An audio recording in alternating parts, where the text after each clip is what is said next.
C'est ça l'intuition en fait. C'est de pouvoir créer cet espace où les choses arrivent. Parce que ce qui va empêcher l'intuition de se manifester, c'est toutes les peurs. Peur de se tromper, la volonté, le mental qui veut essayer à tout prix de donner une réponse, même s'il n'est pas capable de donner une réponse. Parce que l'intuition, le ressenti, les prémonitions, ça vient d'un autre espace que le mental. Il faut comprendre que le mental, en fait, c'est comme une bibliothèque où il y a ces ouvrages et il n'y a pas de place à l'imaginaire, il n'y a pas de place à aller dans le subtil. Le subtil, pour pouvoir aller toucher le soi, ça ne peut se faire qu'à partir de la conscience individualisée que nous sommes. Et pour ça, il faut être dans un accueil total.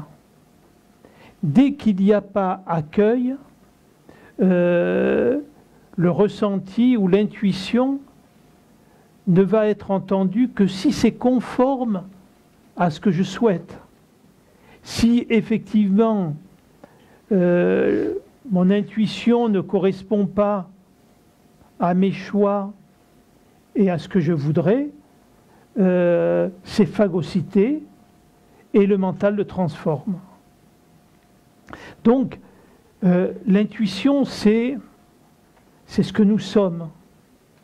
L'intuition, elle est comme l'énergie qui vient par nos centres énergétiques, qui sont distribués à notre système endocrinien et qui nous permet d'exister, qui permet que la chimie du corps fonctionne. Et l'inspiration ou l'intuition, c'est la même chose. Ce sont des énergies de vie, de communication, qui nous permettent d'être en relation avec le subtil et avec une conscience aiguisée de ce qui se passe autour de moi. Il va y avoir plusieurs types d'intuition. On va pouvoir, soit il va y avoir les auditifs, je crois que c'est toi qui... auditif, en auditif, donc ça va, comment vous le vivez en auditif? Qu'est-ce qui se passe en vous? Ah pardon. Pardon, c'est mieux avec le micro. En fait, la première fois, j'ai laissé faire et donc en auditif, j'ai eu 3 bonnes réponses. À la dernière, c'était plus... Non, c'est comment ça se passe en vous. Est-ce que vous ça pouvez... arrive spontanément. D'accord. En fait, je l'entends spontanément. Et donc, sans réfléchir, je le note. Okay. Je n'analyse pas. Tout à fait. Donc, ce que vous entendez, qui est un petit peu ce qu'on appelle la clairaudience, en fait, oui, quand on l'amène à un niveau plus élevé chez certaines personnes, c'est cette manière qu'il faut retenir, que c'est cette manière-là pour vous de fonctionner au niveau de l'intuition. Oui. Donc, c'est d'être attentif à ce mode de fonctionnement, oui, de le privilégier et vous ne pouvez pas le développer, mais vous ne pouvez que lui permettre de s'expanser. Vous voyez? Oui. Et c'est exactement au niveau de la vue, au niveau, il y a donc les clairaudients, il y a les clairvoyants, il y a les kinesthésiques. Ah mince, le mot... kinesthésique. Voilà. Où ça va être un ressenti physique, quelque chose... où on va se retrouver à un endroit, on va sentir un malaise, ou un bien-être. Donc, il y a cette possibilité au niveau de l'intuition de s'exprimer au niveau du physique. Et la quatrième manière dont peut fonctionner l'intuition, ça va être un petit peu comme la certitude, comme si tout d'un coup, il y a quelque chose, c'est comme ça, je ne sais pas pourquoi, mais c'est cette vérité-là, c'est quelque chose qui n'est pas discutable. Donc l'intuition, déjà, elle fonctionne sur ces 4 modes. Alors, ce n'est pas parce qu'on va être clairaudient que les autres modes de l'intuition ne sont pas à écouter. Mais ça montre que l'intuition, elle fonctionne à plein de niveaux. Et qu'en fait, si je regarde comment je vis, réellement, je vais m'apercevoir que je fonctionne et que je vis beaucoup plus au niveau de l'intuition, au niveau du ressenti, au niveau de l'inspiration, qu'au niveau du mental. Comment je peux observer ça? Quand j'ai envie d'aller au cinéma, par exemple, d'où vient cette envie? Ce n'est pas un schéma mental qui fonctionne. Il y a quelque chose là. Hop, tout d'un coup, j'ai envie. Et après, cette envie, qu'on peut appeler intuition ou tout ce que l'on veut, va être récupérée par le mental qui, lui, va le mettre en mouvement. Il va le rendre concret. Donc, c'est de pouvoir écouter toujours mon ressenti au départ. De la même manière que si quelqu'un vous invite, il peut y avoir ce fait de « Oh tiens, j'ai pas envie ». Pourtant, c'est quelqu'un que j'aime bien, il n'y a aucune raison particulière, mais je n'ai pas envie. Et c'est de se donner le droit d'écouter ça comme sa profonde vérité du moment.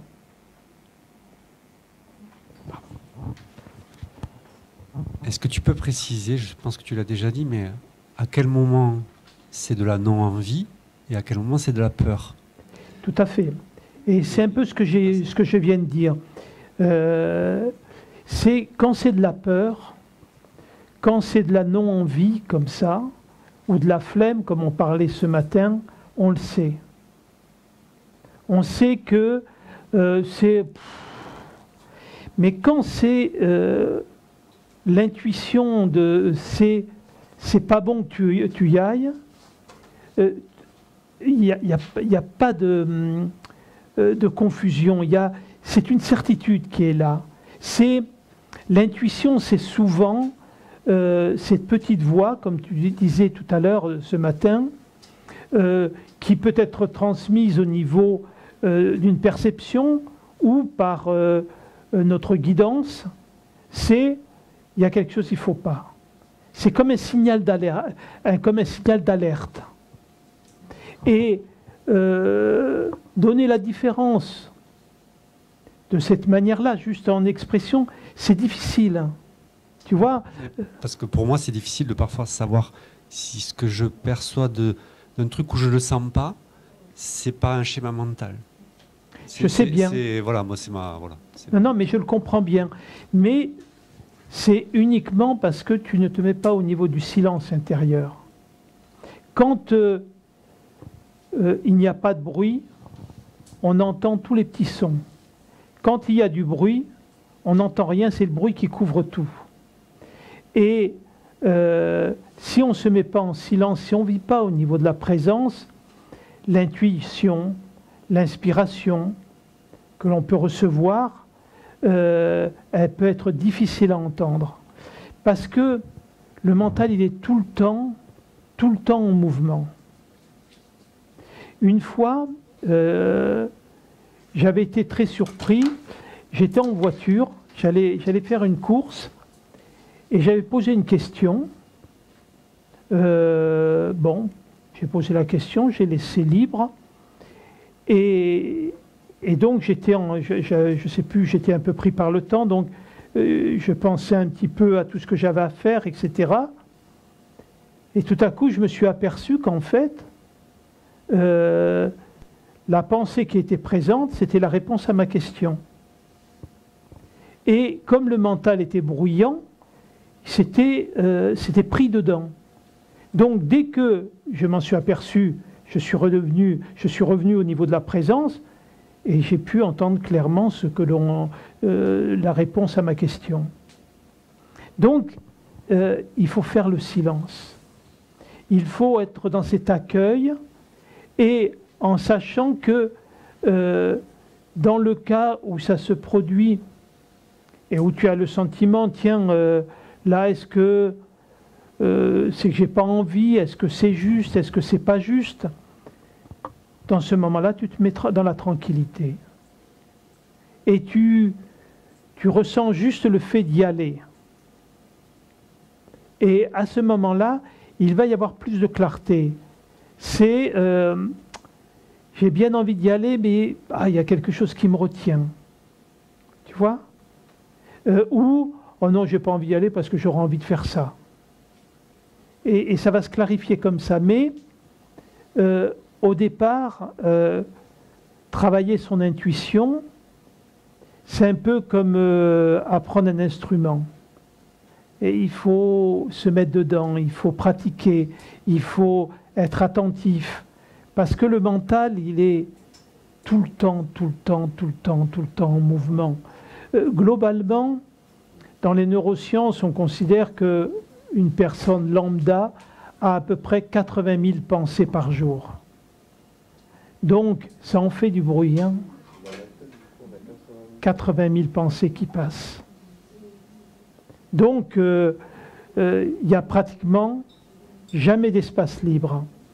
Et pourquoi il n'y a jamais d'espace libre? C'est que quand on est identifié au jeu personnel, donc seul face au monde, on a toujours le sentiment qu'il va falloir donner des réponses, trouver des solutions, subvenir à nos besoins, trouver la sécurité. Donc il y a toujours un questionnement.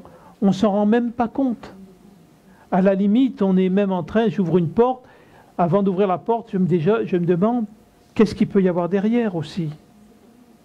Donc tout ça ne laisse pas l'espace, effectivement, à cette inspiration, à cette intuition. C'est pour ça que dans beaucoup d'enseignements, on va préconiser la méditation. Donc, la méditation, elle ne sert pas à trouver un espace de calme. C'est un exercice pour qu'il y ait du calme en dehors de la méditation. Donc, c'est d'apprendre une chose, c'est que le mental est à votre service, vous n'êtes pas à son service. Et quand on comprend qu'on a un mental, mais qu'on n'est pas le mental, on va écouter différemment la pensée, on va identifier beaucoup plus facilement la pensée que le ressenti.